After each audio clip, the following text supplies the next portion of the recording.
بسم اللہ الرحمن الرحیم۔ دیکھنے اور سننے والوں کو السلام علیکم۔ انفو کیبنٹ کی نئی ویڈیو میں آپ کو خوش آمدید کہتے ہیں۔ خواتین و حضرات، عدالت میں جب کسی ملزم کو مجرم قرار دیتے ہوئے سزائے موت کا فیصلہ دیا جاتا ہے تو فیصلہ تحریر کرتے ہوئے جج اپنی پین کی نب توڑ دیتا ہے۔ جج ایسا کیوں کرتے ہیں؟ یہ ایک ایسا سوال ہے جو ہمارے ذہن میں تو ہوتا ہے لیکن ہم اس کا جواب جاننے کی کوشش نہیں کرتے، لیکن یہ سوال ہمیں الجھا کر ضرور رکھتا ہے۔ مجرم کو سزائے موت کے بعد جج کی جانب سے پین کی نب توڑنے کا رواج بھارت میں آج بھی قائم ہے، لیکن کیا کبھی آپ نے سوچا ہے کہ کیا ایسا کوئی رول ہے یا اس کو کرنے کی وجہ کچھ اور ہے؟ آج کی اس ویڈیو میں ہم اس سوال کا جواب جانیں گے۔ اس سے پہلے آپ سے درخواست ہے کہ اگر ویڈیو اچھی لگے تو اسے لائک اور شیئر ضرور کر دیجیے گا، اور اس طرح کی انفارمیٹیو ویڈیو کے لیے ہمارے چینل کو سبسکرائب کریں۔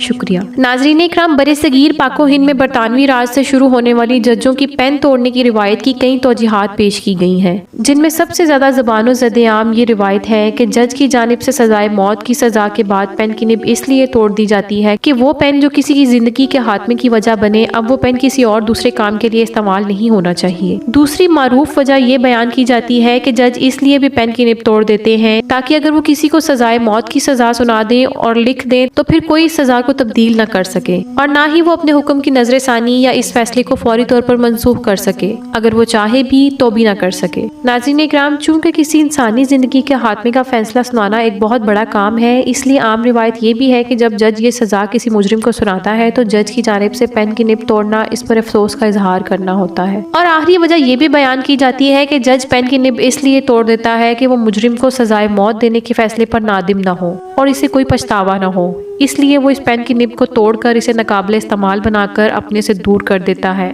تاکہ یہ فیصلہ اسے کچھ یاد نہ دلائے۔ معزز سامعین، ہم امید کرتے ہیں کہ ہماری آج کی چھوٹی سی کاوش آپ کے لیے کافی معلوماتی ثابت ہوئی ہوگی۔ مجھے اجازت دیجیے، آئندہ ایک نئی ویڈیو کے ساتھ آپ کی خدمت میں حاضر ہوں گی۔ اللہ پاک آپ کا حافظ و نگہبان۔